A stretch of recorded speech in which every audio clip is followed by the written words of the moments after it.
Hello and welcome. I'm Lisa Schrader. I'm the founder of Awakening Shakti, and I am delighted to be hosting this segment with co-founder of the Shift Network, Deva Haley Mitchell. She's also a dear friend of mine.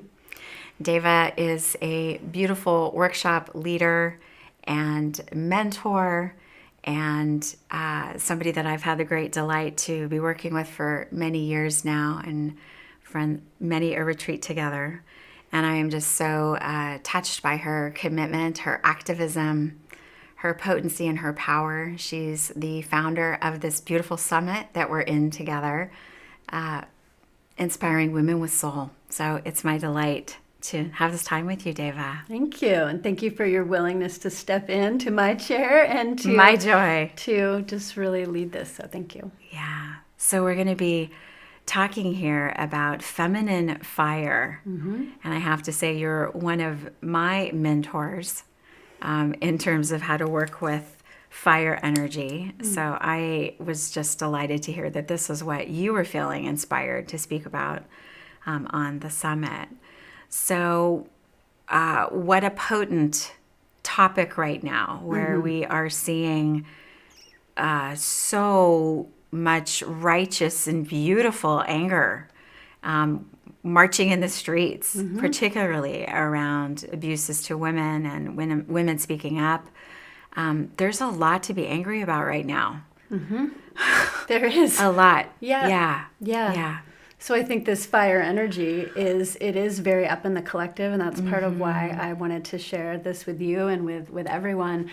And how do we really connect to this fire energy, and how do we do it in a way that's really helpful? I often think of the analogy of, there's a lot of different kinds of fire, and where I live here in California, there's been a lot of wildfire that has, because there haven't been those lower level, natural, smaller, more controlled fires over time, there's been this buildup. And so there's been these really devastating wildfires here in California and in other places too, but it's been very central in my reality here.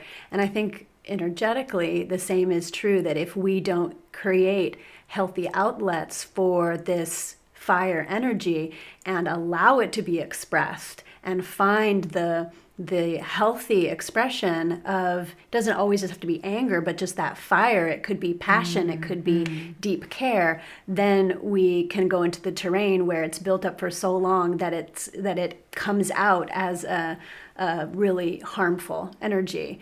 And so I want to work with women, and I am working with women, and I have a course coming up around this theme as well, the feminine fire. And how do we cultivate this energy and bring it forward and give ourselves permission to work with it in a good way? Because it's part of who we are. And I think for many of us, most of us, many of you out there, I'm sure, have been always raised to be somehow good. We want to be a good girl. We want to be a good mom. And there's this quote that I saw many years ago, but I've been saying it more and more recently, which is that well-behaved women rarely make history.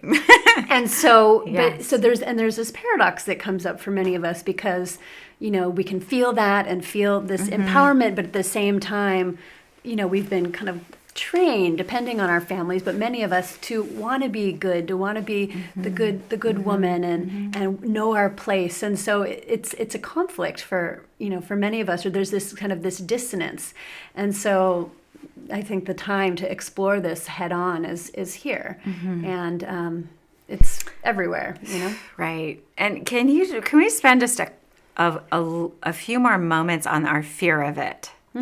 Because I realize, which is one of the reasons I look to teachers in my own life, like there's we have a lot of fear around that, when and maybe just speak a little bit to that. Yeah, I think it's a valid fear, because there's this archetype of this picture of the angry woman and the angry feminist, and on the one hand, there is a lot to be angry about. And yet, if we aren't skillful in how we work with that energy, then what happens for many people is they just close down and they can't receive what we have to say. So we can almost be, we can be rejected on the one hand, or labeled angry, maybe more egregiously labeled as, a bitch, or, I think for those of you who are living in the United States, we had Hillary Clinton running for president, and so often she was also labeled in this, when she was just being bold or outspoken. She was called harsh. And, right, harsh and severe and unfeminine, and it's sort of like being these more fiery energies can be labeled as not even feminine. And so I think there's a deconstructing of, well, what are we talking about when we're talking about feminine? Because there's, in my tradition, and I come from a lineage where we work with 13 different archetypes of the feminine. And some of those, there's, I think, 3 of them that are a lot more strong and fiery, feisty, more of the image of, woman warrior wielding a sword that are, just as much a part of the feminine as the mother or the compassionate one or the lover. And those are the ones, I would say typically more yin aspects of the feminine are for many people, and not all. I know I've had a great chance to survey our audience, and our audience is a very diverse audience. So some people are very comfortable with that. But traditionally, especially in other cultures, this more fiery feminine hasn't been so welcome. And so there can be a fear of being labeled, but even kind of like rejected by our community, by our spouse. Abandoned. And where, the woman is like that is not, how we're meant to be. And so I think also we're really negotiating new relationships between men and women, women and women. There's so many different variations now, but even in our intimate relating, if there can be a fear that if we're kind of too fiery, but that fire can be in many different ways. It can be your passion, it can be your sexual expression, it can be your anger, it can be your speaking out. But there's been this history of kind of keeping it under wraps. And so lest it be a wildfire. Yeah, lest it be a wildfire, and destroy. I think there's the fear of destruction, and I think there's a real fear of that. But there's also that fire in your belly that I know you're, a deep friend of the Shakti force. That Shakti force is also a really healthy energy. It's what gives us our passion, our excitement, our aliveness, our dynamism.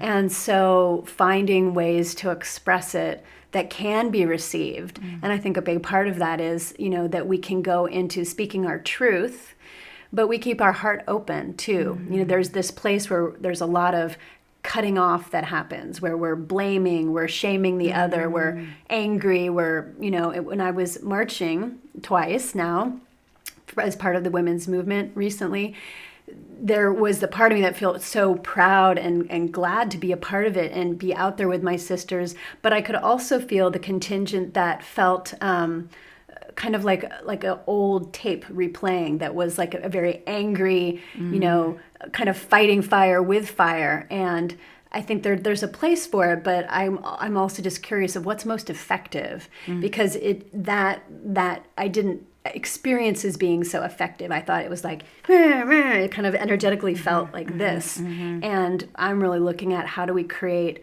a new place where we can come together, we can be heard, we can make progress, but at the same time, we're also still in connection with that very thing that we may be speaking out against or raising our voices around or speaking to, but we're still intimately connected with it all, still like we're still holding this bigger energy of the mother archetype or something that's holding, that allows all of it, even while we take decisive action against those things that feel unaligned. Beautiful. So what are some ways that we can wield that sword?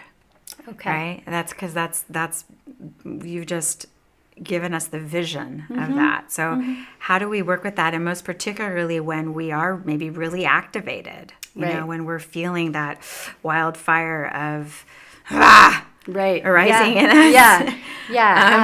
And how do we skillfully wield that sword so that we don't, alienate this larger container and desire for connection. Well, I think one piece that really makes it a lot easier is, first of all, asking yourself, and kind of the context, are you invited? Is your feedback, is what you're having to say being invited? And we don't always have that luxury. Sometimes the answer is no, it's not invited, and we need to bring our energy anyways.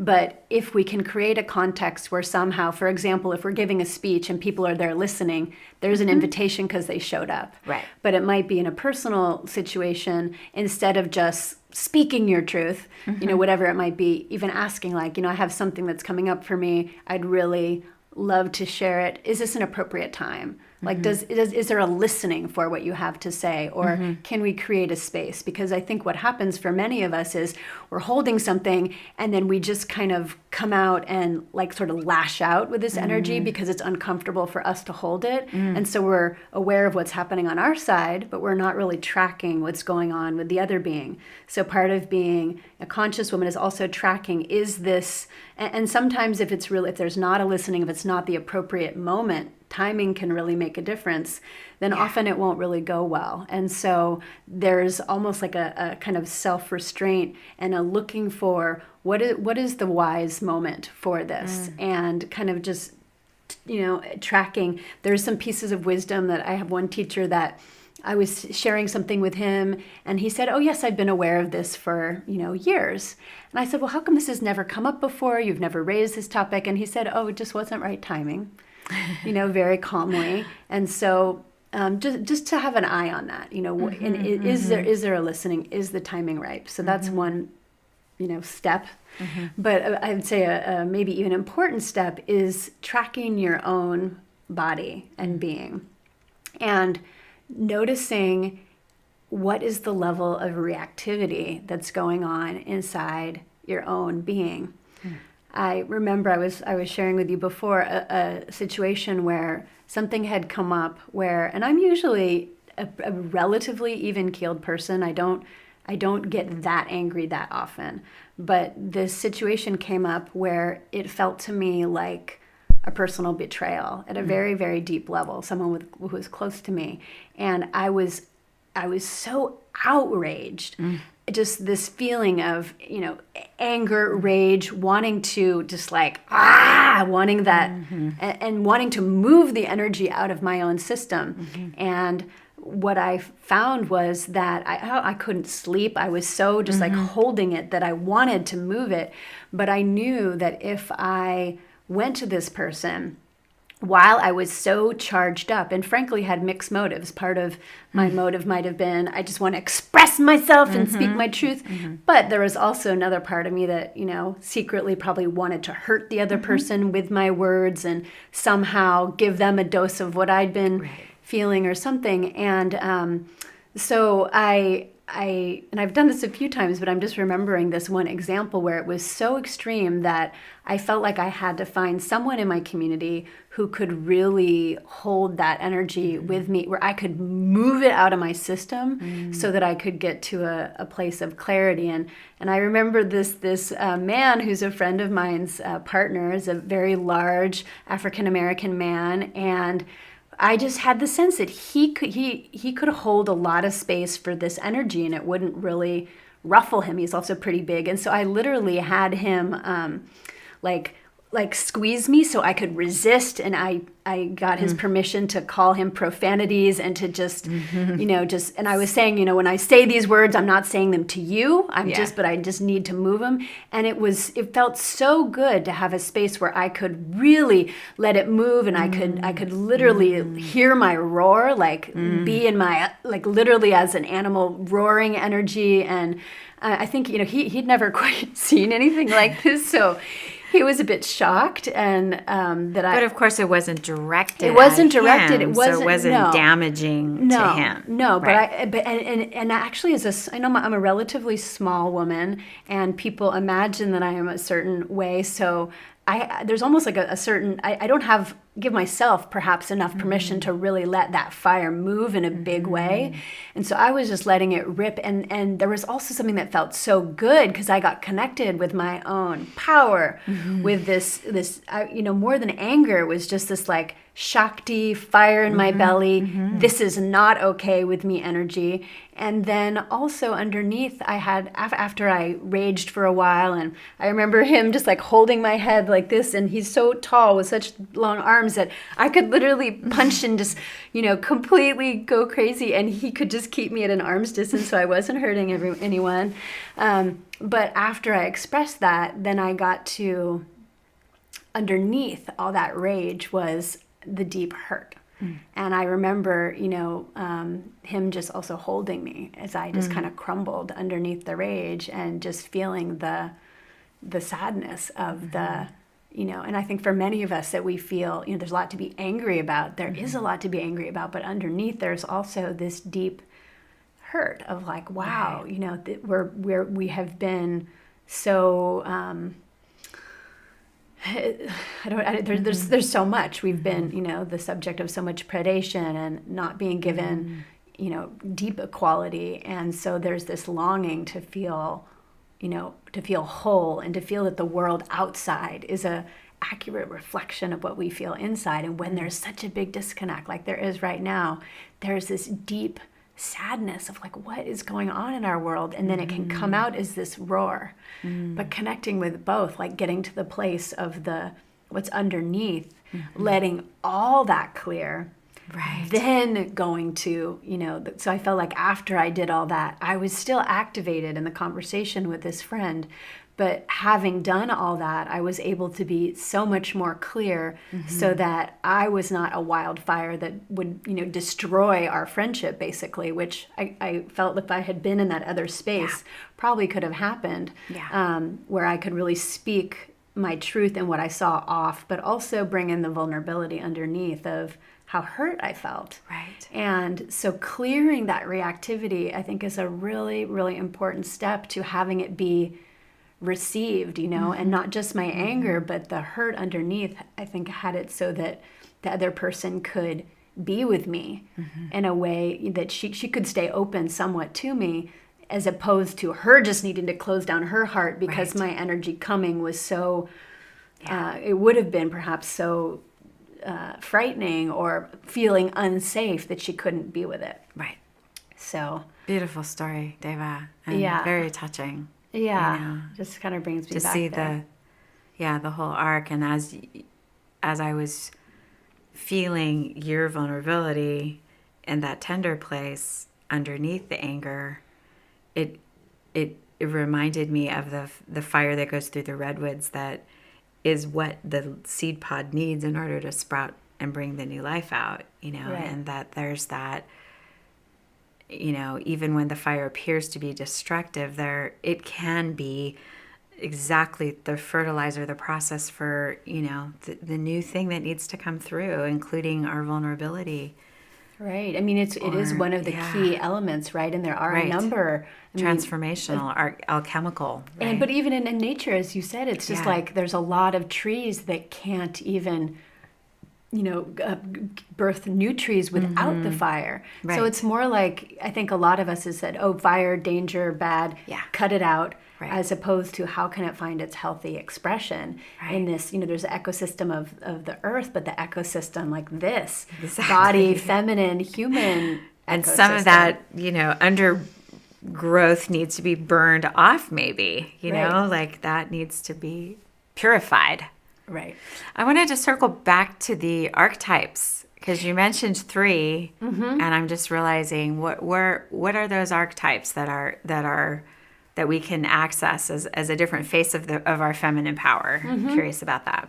Well, one archetype I'll bring in, because as I'm speaking about these tools for wielding your sword, it's very much connected with this archetype. There's an archetype that we call the initiator, and she is expressed in many different forms, but one we work with a lot is Isis.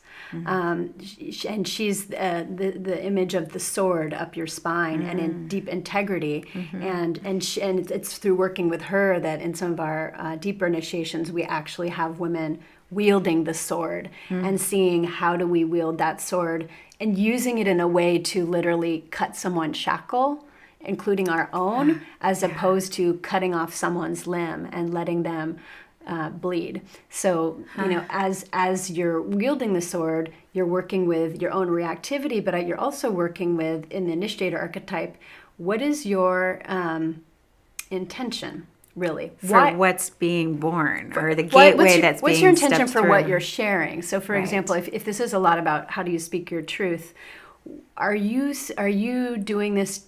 Is it really in service to the greater whole? Are you doing it because you want to kind of have a temper tantrum? And you want to be seen and you want to be heard, which can be fine? Are you really doing it to create deeper liberation in the whole situation? And then also asking yourself, what is your attachment to the outcome?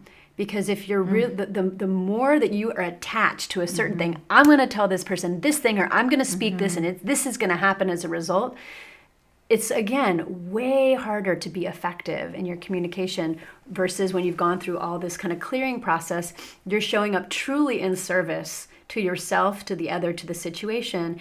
And if you can let go of your specific desired outcome, and be a little bit more in this witness place, where you're going to have this communication and you want kind of what's truly in service to emerge, then again, there's a space where a real, like an up-leveling can happen in the communication and the connection, as opposed to, when you're really like, and at the end of the day, you're going to do what I want, my way. Right. Again, the other person feels it's like a hook, and there's a manipulation in it. And so I guess this whole thing, the initiator teaches us, how do we speak our truth? How do we speak our truth even when it's not popular? How do we wield that sword? And then also, just kind of looking back at ourselves, often that we see in the other. The other is whatever it might be. Usually there's the mirror. The mirror. And so we also work a lot with playing the mirror game of, often that very thing that's upsetting us in the world or in the other is something that is going on inside of us. And the more that we can also simultaneously own our own shadow, then the easier it is for the whole thing to be held in this kind of deeper compassion or mother holding, because you're like, I'm feeling betrayed by you, and this is what I had to do with this friend, and where have I betrayed in my own life? So can I call this out and speak to it while not pretending that I'm somehow lily white, or even looking at the world, there's certain things maybe we can't own in ourselves, but the more we can, the repugnance, when I watch the news of many things going on, it's like, I try, and in our home, we actually have on our altar an image of Donald Trump, who I know people in our audience have all different political backgrounds, but he's someone that, we happen to find really, really challenging. And so we have him on the altar in our home as this reminder of like, okay, how can we take the actions that we, and do what we feel is right, and not be aligned with his energy, but at the same time, how can it be a practice for us as well to even there keep our heart open and see him as a player in this larger kind of collective unfolding that is playing a part that we happen to really not like and find very upsetting. But at the same time, how can we even there bring the depth of our, and it's not easy. I was watching, as I always often do, the news, and it's angers me.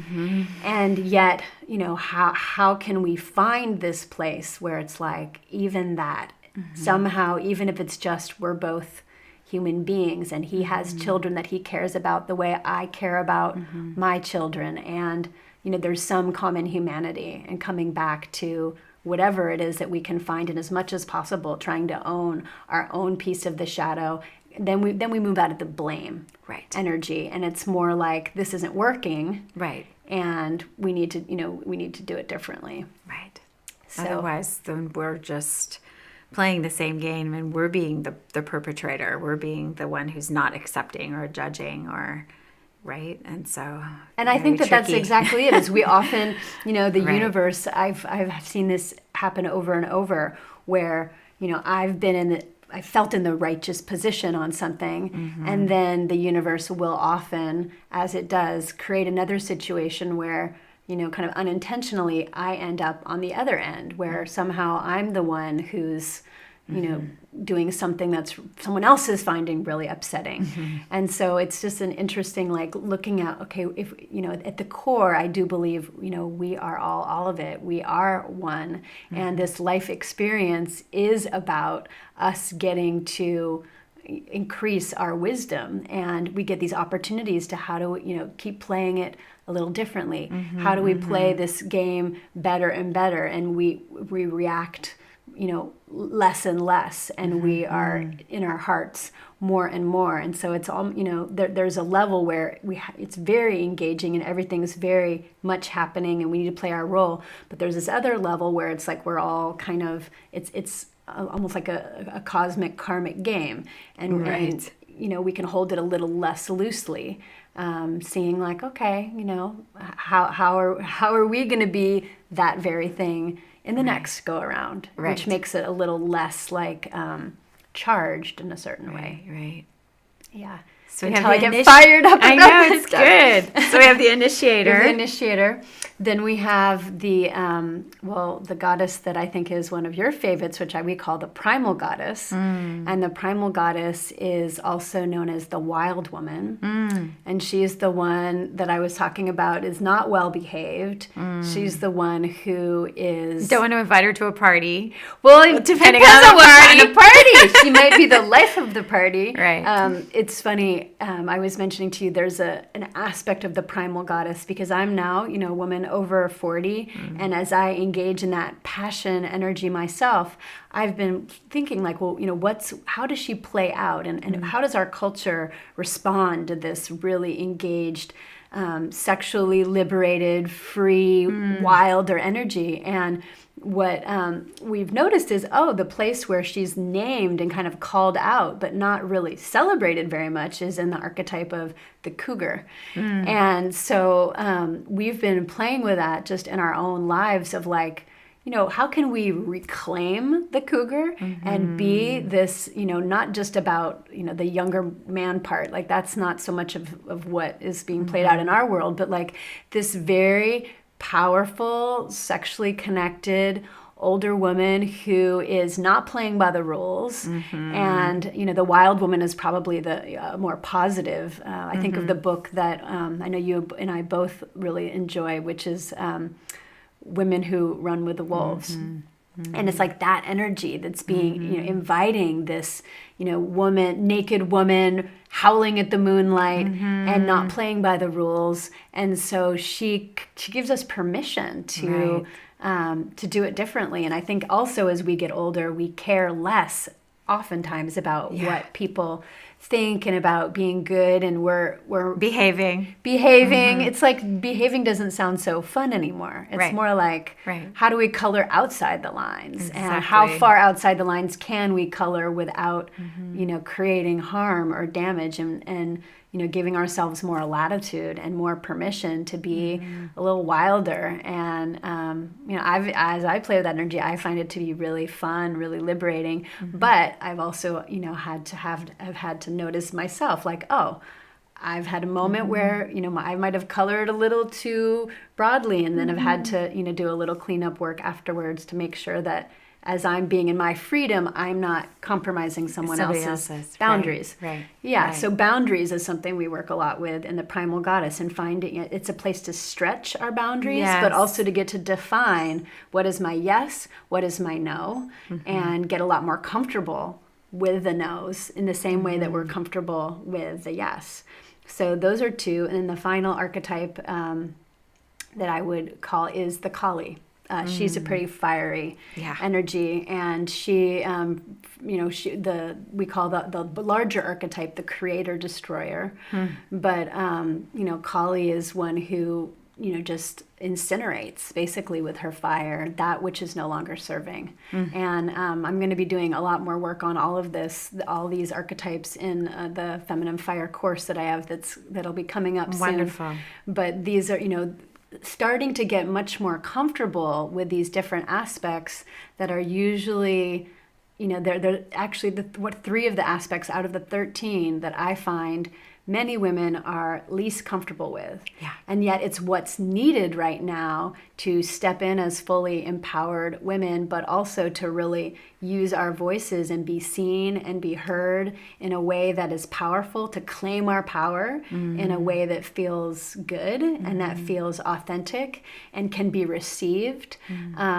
And I think there's just like so much juice that's there, and not that the fire should be the only element. We still need the earth and the grounding. We still need the water and the emotions and that more gentle, slower energy. But to bring on the fire, not be afraid of it, but how do we let that passion in our belly spill out into our lives in a positive way. And I see those ripples too in entrepreneurship, rippling into your business, rippling into creating new things. And it's like this dynamic energy, which, once you get more comfortable with it, I've been finding it's really gives me a lot of life force. In the midst of being a mom, in the midst of running quite a lot of things with work, it's like drawing on that fire element helps to regenerate me in a similar way, different but similar to the way that rest used to. It's like and the quiet and the still is what I used to really move towards in order to find regeneration, and now I'm finding a different kind of regeneration coming through connecting with the fire energy.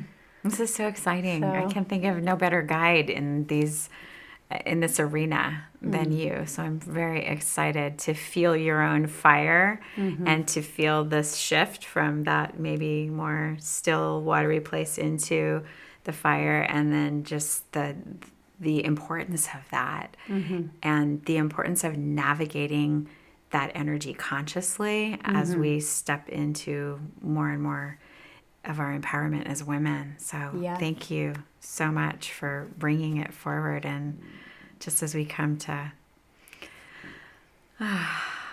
our stopping place for now, what feels most important to, leave with those that are listening, or an inquiry, or even just a practice maybe for those of us that want to learn to embrace more of this feminine fire energy? Yeah. I'll just speak to everyone who's here with us listening. I would really invite you to, even right now, maybe we could do this now together, to just pause. It's been a fiery conversation. Just come back to your own hara belly center. Breathing in the color orange or red or something that feels fiery to you.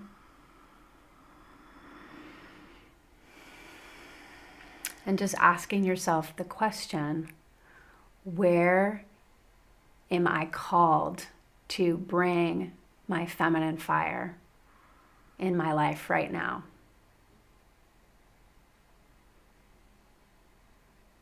And is there a particular situation where there's perhaps an uncomfortable conversation or something that needs to be spoken that you could bring into your mind's eye, and just imagining yourself in this moment really harnessing this fire energy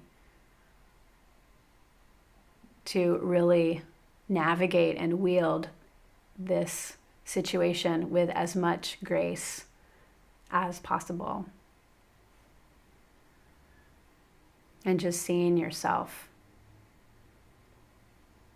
having that conversation, also feeling on the inside, feeling yourself, feeling really centered, spacious, and clear, and powerful.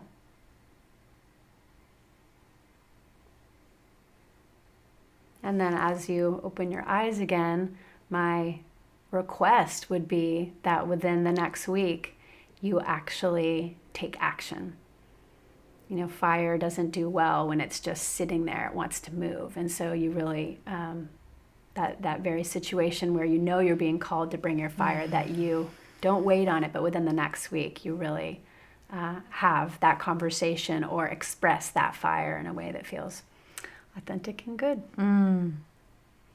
Powerful practice. Very simple, but but helpful. Right. And I would love, if anyone wants to communicate back on our Facebook page, I would love to know how that ends up working as you bring that fire in and how it's received. And we won't be perfect. You might mess up, and as all of us do. But I think it's about doing it over and over, and each time we have a chance to refine it a little more and get more skillful. You were saying to me earlier, we often learn as much from the places we blow it as the places where we navigate masterfully. So full permission to be a little bit messy in the process. Yeah. Beautiful. Thank you so much. Thank you. David Haley Mitchell, for speaking to us about feminine fire. And thank you for being the women that you are and tuning into the inspiring women with soul. I'm Lisa Schrader. It's been my joy to be here with you today. Thank you.